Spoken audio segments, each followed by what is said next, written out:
Welcome to Skip the Queue, a podcast for people working in or working with visitor attractions. I'm your host, Kelly Molson. Each episode, I speak with industry experts from the attractions world. These chats are fun, informative, and hopefully always interesting. In today's episode, I speak with Elizabeth McKay, Chief Operating Officer at the London Transport Museum. Elizabeth shares how LTM has developed a culture of innovation and how creative and entrepreneurial ideas are encouraged and supported at the museum. If you like what you hear, you can subscribe on iTunes, Spotify, and all the usual channels by searching Skip the Queue. Elizabeth, thank you so much for joining me on the podcast. It's lovely to see you. This is really exciting. I wasn't sure when you asked me to do this what it would all be about, but now we're here. It's going to be wonderful, Elizabeth. But first, as ever, I have to ask you some icebreaker questions because that is the rule of the podcast. I understand. Okay. So if you could be anywhere in the world right now, where would you choose to be? Oh, on top of a ski mountain. No question. Oh, you're cold. Oh, so this is fabulous. So we're recording this in the run up to Christmas, listeners, and it is snowy in London. So this is fabulous for you. London does not have the slopes or the incline that I would like, and the powder does not remain on the ground for long enough. And let's face it, trudging through London in the snow is not like being at the top of a mountain skiing down it, is it? No, it's not. As beautiful as it might be walking around my local cemetery before it melts. Not the same. No. Okay, good. So would you rather travel back in time to meet your ancestors or go to the future to meet your descendants? Ooh, that's a really good question. I probably want to do both.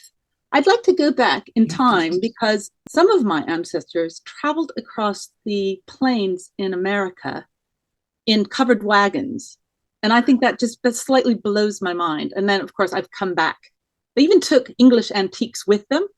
And now I'm, it just doesn't seem right, all that pain they went through. Wow. Now I'm here in London. The future would be really good too. So, oh my God, that is absolutely fascinating. It's part of our lore. Yeah, and I love that you've come full circle as well. So they trudged all the way over there, and you've trudged all the way back. I know. I don't know how they feel about that, but I'm making the eastward migration. All right, and we are, like, as I mentioned, we're recording this just in the run up to Christmas. So what one thing would you most like to achieve in 2023? Well, we're working on our 5-year strategy right now. So I'd probably most like to land that, be very clear about our forward direction of travel, and be kind of aligned with that view with a bunch of happy, engaged, enthusiastic people. Excellent. And that sets the tone for what we're going to talk about on this podcast today. But unpopular opinion first. What have you prepared for us, Elizabeth? Dark, unsweetened chocolate is much better than milky, sweet chocolate. So the nastier, the better. The more bitter, the less sugar, the higher the cocoa. What percentage are you going? Are you going 85 and higher? Yeah. 85% or 90 if you're really, really brave. I like this unpopular opinion. I'm going to say I don't know how unpopular it is because we made a bit of a shift over to dark. So my husband is a massive chocoholic. Like if a pudding on the menu is not chocolate, he's not having it. And if chocolate is in the house, he's eating it. But he made the switch over to dark chocolate because he can eat a smaller amount and it actually satisfies his cravings quicker. So he would be with you on that.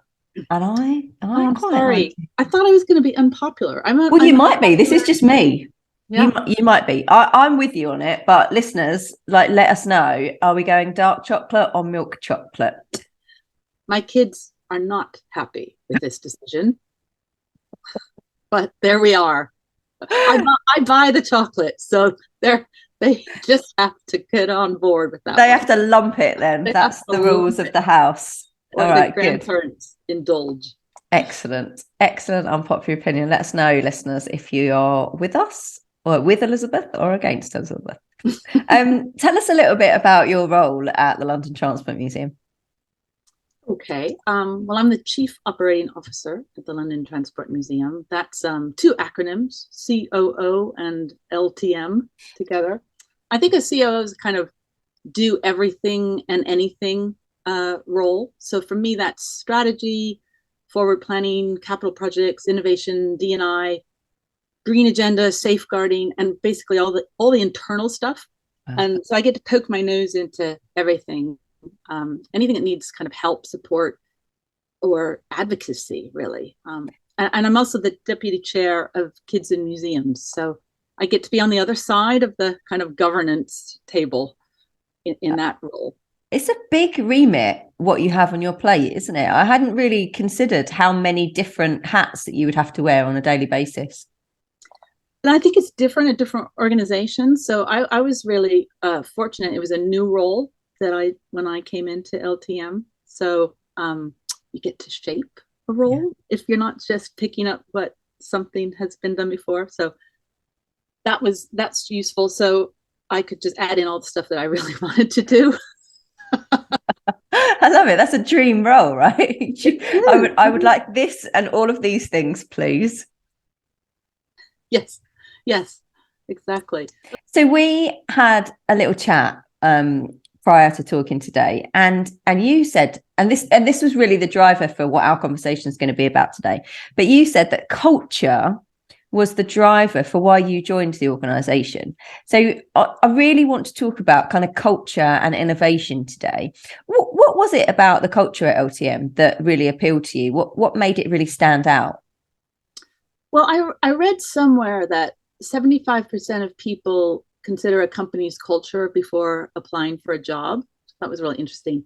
And, generally organizational culture is, values, beliefs, and attitudes, and all the things that influence how people behave, really. So it's authentic. It's how an organization responds in a crisis, how teams adapt, how people interact. And it's also one of those things that's a real top indicator of employee satisfaction. So it's a real top reason people, stick around and stay in their job. So it's super important. So what attracted me to LTM, and this was 4.5 years ago, was this kind of can-do attitude. I really liked the entrepreneurial spirit. People were really nice and struck me as genuinely collaborative. And there was a real openness. I was struck by this, by the people I met, by the kind of process I met. When I first met, Sam, the director, it was like genuine, like good people vibes. And I didn't feel there were any barriers or that people were precious.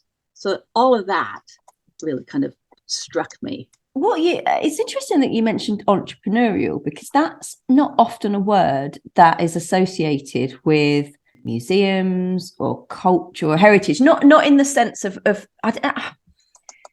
not in the sense of sometimes how they view things, if that.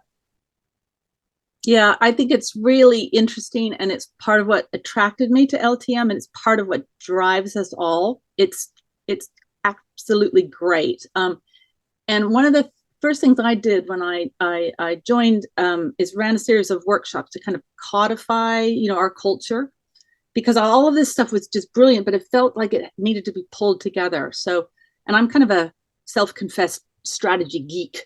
So I got everybody together and, ran a series of workshops, and entrepreneurial was so key to how people thought about what the museum did and their own roles. So was the word playful, which is something that the people had used a lot and was in various documents and things. So those two things together were really important.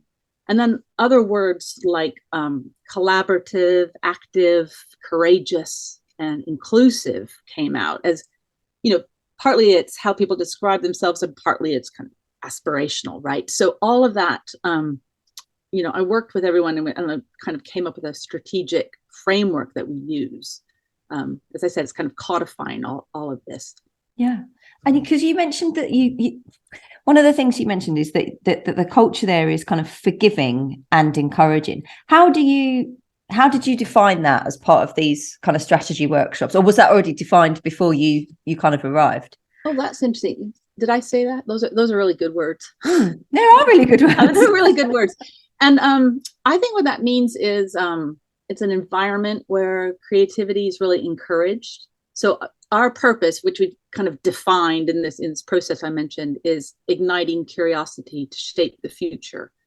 So it wasn't, that wasn't, it's always there. It's in the ether, right? A culture. So what you're trying to do is ensure you understand it and then, develop it in different ways. So I think we have a culture that people really thrive on ideas and making things happen. I think now, thinking about it, I'd really underline courageous as an important word too. And also having just navigated through COVID, I'm really acutely aware of my colleagues, what they've been through, what so many people in the sector have been through, just keeping it all together and keeping the show on the road. So I think courageous is something a word we use, and I think it's, increasingly, more important and valuable and accurate. Yeah, absolutely. You mentioned creative there, which is interesting, because one of the things I want to delve into a little bit is about the innovation and the culture of innovation that you've created. So we had Pete Austin come on from Imperial War Museums quite a few episodes back now, and he talked about innovation in marketing. And one of the things that he really stressed is that a lot of people hang on the idea of innovation as always being something new or a new idea or a big idea. But actually, innovation can be about making what you already have better. And I think that's really important to hold that in your mindset, is that it's not just about the big and new and shiny. It is sometimes just about a small change that's really innovative in the organization with something that you're already doing and just doing it in a better way. So I wanted to kind of understand what does innovation mean to you from your perspective and from the organization? Yeah, that's a good question. And one thing is so important, that it's not about innovation for innovation's sake. You always have to have a purpose and an outcome that, that's why you're doing it. So it can't be gratuitous. So I think it's really difficult to define, and there's a whole industry around innovation, isn't there? Writers, businesses, agencies, people who help you define it or harness it or provide methods or just basically hand it back to you, right? So, but I'd probably go back to defining it as, as a new idea, but it can be a concept or a product or a method. As you say, it can be incremental, little those little twists, but also, it can be disruptive, it can be radical. And, but I think it has to lead to some kind of change, or improvement. I think there's an element of agility and adaptability that's required too. And going back to the idea of kind of courageousness, it needs to be an element of kind of bravery. You got to take some risks because it's changing something. It's, the safe thing is just keep doing what you're doing.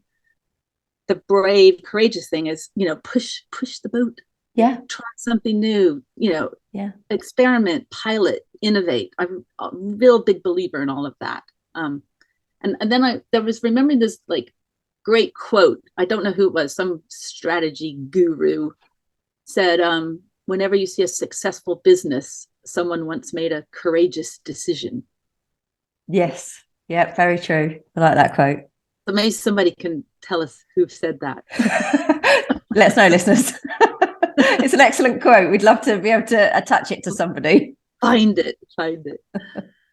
Yeah, it's true, isn't it? And I think that what you said about courageous, it can be a really small move as well, because I guess there's an element of courageousness needed when you bring ideas to people. Your team will be empowered by you to think about ways that they can be more innovative, but they do have to be courageous in coming to you with an idea that they might think is a bit out there, or they might think won't be accepted that well.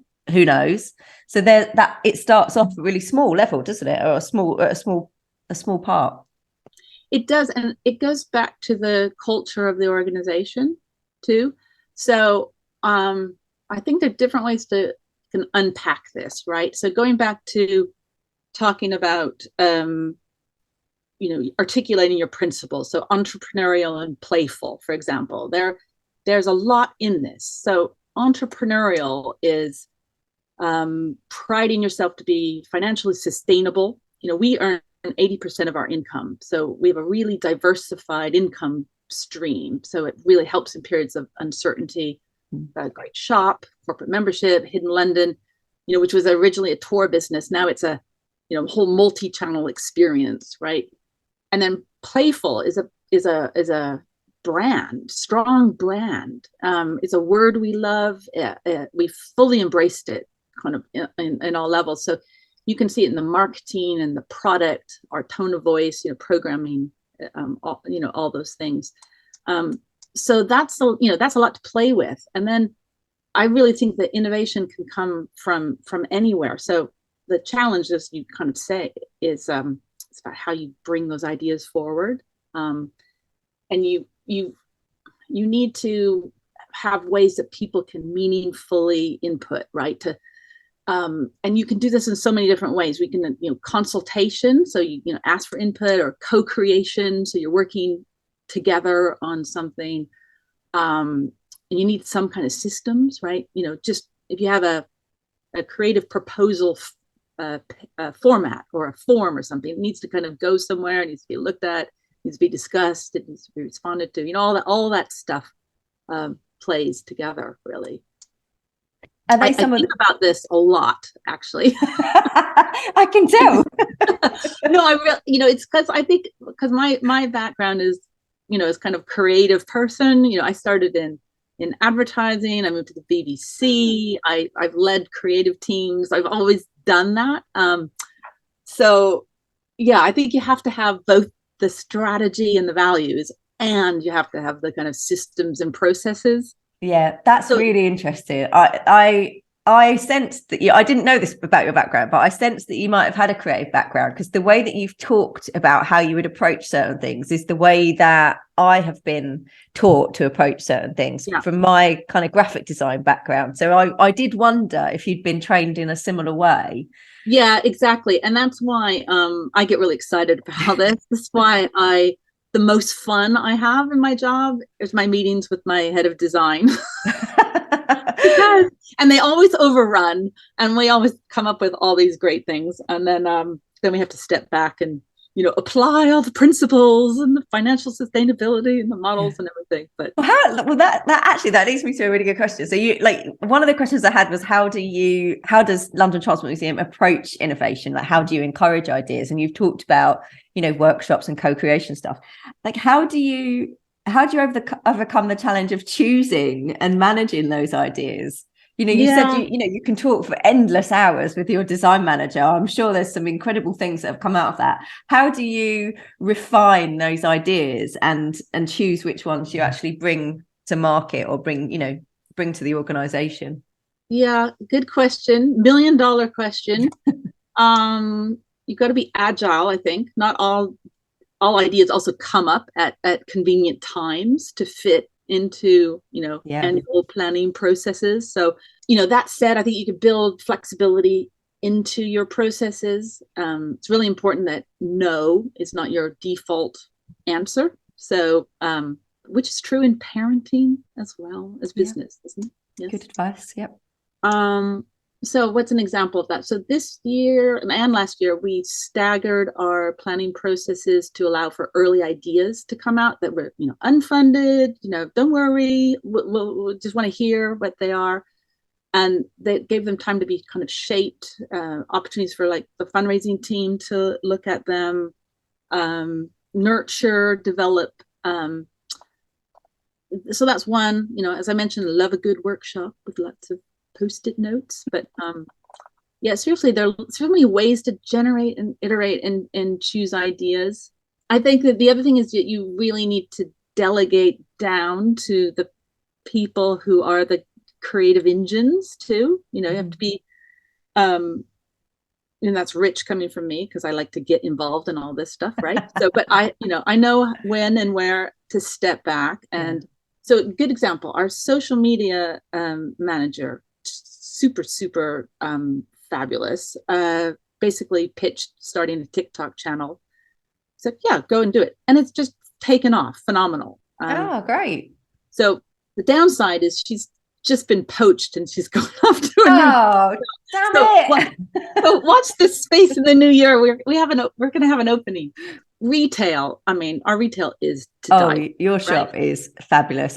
There is a gift under the tree for my dad from your shop for this year. It is absolutely brilliant. Route Master PJs. No, excellent. Piccadilly line socks. He won't listen to this. He never listens to this. Piccadilly line socks, because it really good memory. So my dad is not a fan of the underground. So we used to drive to Arnos Grove, get on the tube there, and so we could come directly into Covent Garden on one tube, just one tube. So the Piccadilly line holds good memories for me. It holds good memories. Yeah. Yes. Yeah. Well, the moquette. Socks in a box is a good one too. But all of those products, they're just fabulous. And we have great work, brand icons to play with. So granted, and it was really, really helpful of TfL to open the Elizabeth line for a number of reasons. Whole new product line, and obviously all made for me. So I think my husband's drawing the line at the Elizabeth line moquette sofa in the living room. So I saw the chair in the shop and was like, it's a bit of me. I'm not gonna lie, it looks fabulous. Is your whole house kitted out in the London Transport Museum memorabilia? No, I think the divorce court would be called. I just don't. I don't have the room. I do have my mug. Look, small Lovely. bits Perfect. that I can channel. Yeah, but all that said, another team which is super creative is the Hidden London team. It's a little, juggernaut, and has its own internal, experts like Chris and City, and we pivoted during lockdown. They launched a YouTube channel. It's just had its 100th episode. We're now doing a teleseries, and all the guides, they all are so kind of really inspired and about finding new sites and new tours and new facts and new ways to communicate with people. So, that you just need to enable that. And that's what, I think our culture does. And, hopefully the systems we put in place, give people freedom, and all the right motivations to kind of innovate. It's nice, isn't it? Because the way that you've talked about it, you've got these kind of like mini teams that work within the organisation. You've got merchandising, Hidden London, etc., and your social media, and then I guess they are inspired by the things that those other teams are doing as well. That how Hidden London had to pivot during the pandemic is hugely inspiring to the social media team or the shop team about how they promote their products and things. So then you get this kind of crossover of ideas and entrepreneurialism across the organization. Yeah, it's a real synergy, and it goes back to being clear about your purpose. I believe, and we talked a lot about how certain things are kind of in our DNA. Boards are really interested in that, and trustees. So going back to that idea of you don't innovate for innovation's sake; it's all consistent and relevant. So the shop and the products are just as interesting and relevant and researched and authentic as, say, our learning programs. So, our learning programs are doing quite a bit around our green agenda and sustainability of London. And you see that mirrored in products that are ethically sourced and sustainable practices, et cetera. And of course, we're all here about public transport, which is the green way to travel. So, and that's about the future of London and the exciting bit about what's the kind of city that we want to live in. So, all of this is synergistic, isn't it? Past, present, future, and that's what I think makes it so interesting. Yeah. Yeah, it is super, super interesting. And I think what I love about the organization is how many different remits it actually has that you don't think about. Like, you don't, you come along and it is a fantastic museum to walk around. It's really engaging. It is very playful. Obviously, everyone always highlights the bus and the things that they can do. But you forget about the other remit of, actually, you are highlighting transport, which is sustainable and green. And you've got a, requirement to be showcasing that and explaining that to people about what that means for London. Absolutely. Just forget about it.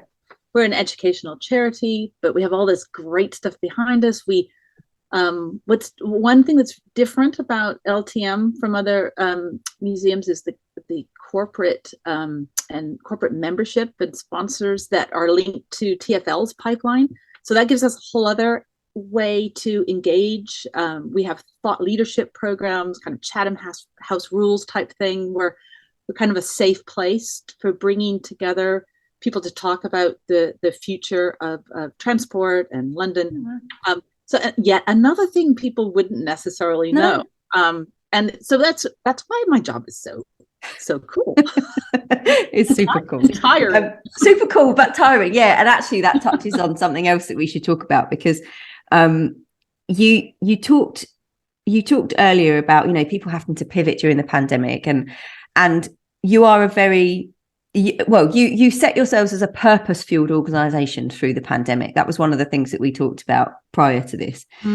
And one of the things you mentioned is that you're all still doing a lot more with a lot less than you had, which obviously can cause burnout. How do you maintain that from a cultural perspective? How do you maintain a healthy culture without, you're asking people to kind of give quite a lot and being really engaged with the organization, but we're all kind of running on a little bit of empty. How do you kind of maintain a healthy culture and make sure that people aren't getting to burnout stage? That's a really good question. And I'm also reminded of that other quote, culture eats strategy for breakfast, lunch, and dinner. So as we go into, I feel like I'm pretty high energy as we're going into kind of all the workshopping and thinking about our strategy. I do look around and see a lot of people are like, it says, myself, God, I drink so much coffee now. So it's a really good question. We're all dealing with it in the sector and all businesses, right? And next year is going to be hell. I mean, when I listen to this in 2023, I'll probably be like, oh my God, it's even worse than I thought.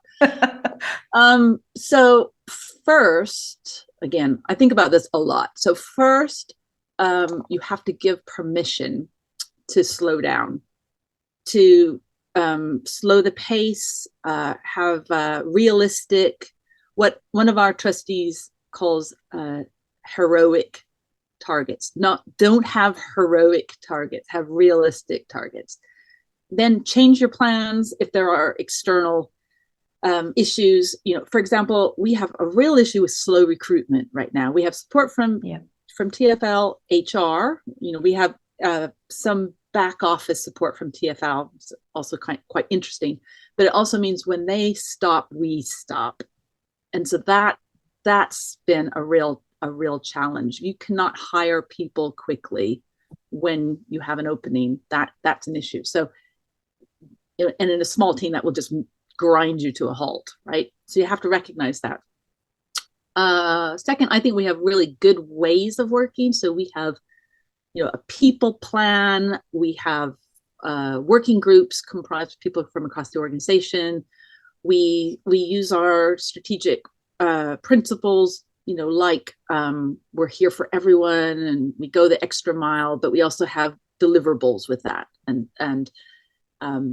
that, we have an annual survey. We try to stay on top of these kind of issues. So think about what you're measuring, I guess, is another way to link to that. So we have an inclusion index and a well-being index, and it gives us a little, a kind of sense of how things are going. Not that, we wait around every year to find out what the score is, because you're always getting that kind of feedback. But so is that index comes from kind of continual asking people how they are, like mini surveys through the year? Yeah. Well, that's a kind of annual survey, but we know that's important, so we're working on it in different ways. So it has lots of kind of action plans and activities around it. So we're really conscious of well-being and kind of inclusion and the things that are that help with that culture. I think regular communication then is another thing. So my big insight is whatever you're doing with communication, there could be more, it could be different, it can be better, and it could be even more regular than it is. So, I often think, but I know we shared that with people, but if they didn't get it, then you haven't kind of shared it right. So we have a weekly email, we have Zoom sessions, we have in-person, online, staff forums, departmental meetings, chats in the corridor now that we're back and we have corridors. So that, and then I guess the last one, I'd say really listen and adapt. So when people say, oh, that's the problem, really listen and change. And, I would say the way we're going about our 5-year strategy right now has taken that into account. People said, oh, we can't make that deadline. I went, oh, okay. So I kind of redesigned what we're doing and gave more time, and, it has to work, or otherwise, if we all fall over, there's not going to be a strategy. The communication thing is so important, isn't it? It's interesting because we run very, very different organizations, but that was the one piece of advice that we were given by so I run an agency. I'm a member of a number of agency networks. During the pandemic, they were incredibly supportive to all of the agencies under their membership. And, the biggest piece of advice they gave was just over communicate with your team, over communicate with your clients, just let them know all the time what's happening, how things are, because people just needed reassurance. And the only way that they could get reassurance was by talking about things openly and having that two-way dialogue. So just can't stress enough how important that is. And a lot of organizations don't get that right. They don't have enough time, with their line managers or enough time with their colleagues to talk things through. That's so true. And I think we stepped it up during COVID, really, because initially we just had to. We were, online with Zooming and, living from our bedrooms, etc. But we started doing a weekly, well, actually 3 times a week, email out to all staff wherever they were. And then it became weekly, and then it's improved to kind of, this bulletin that is, quite good. I hope people, I know people read it. We basically sent it to our trustees, so the sense of everybody's in touch. But you cannot over communicate. No, I love that. Okay. What would be your advice for organizations that want to foster a culture of innovation more? Well, on one level, it's probably simple behavior theory. Encourage and celebrate creativity, right? Reward the thing you want to have. Mm-hmm. So that's something to think about. And then I think a more sophisticated approach is that focusing on that triumvirate of culture, strategy, and capabilities, because they all have to work, together. And then I'd probably go back to that little kind of, MOT for a healthy culture, that permission to slow down, have a plan, think about what you're measuring, communicate, and listen, and then, adapt. Excellent advice. That would be my little thing I run through in my head.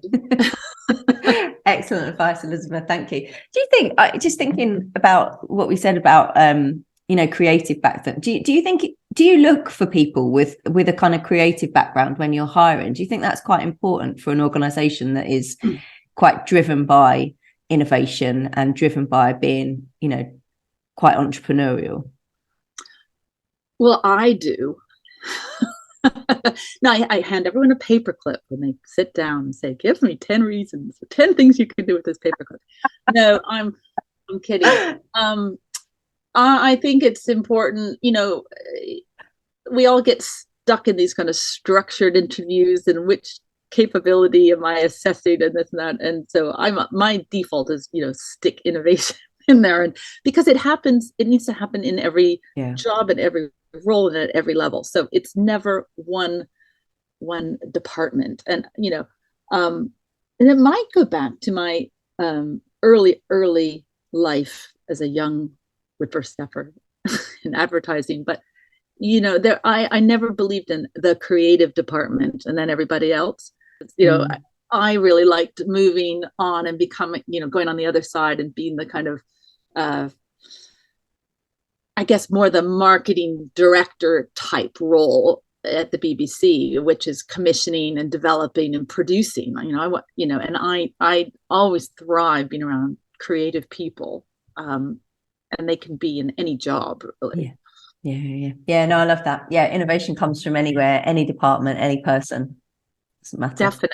Definitely. And the places that get that right, and I'm not saying we always get that right, or I have always done that, brilliantly in everything I've done. But I think the places that get that right are the ones that really succeed and keep, people are happy. They have a culture that, you're enthusiastic about and excited about. You want to, go that extra mile, and all those things that words on the page that don't really mean anything unless it's been lived.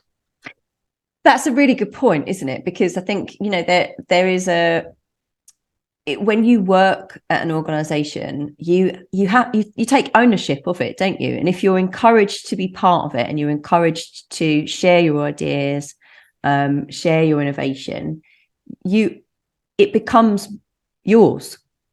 But you take a level of ownership of the organization that you work in because you've been able to input into the ideas and you can see those things actually happen.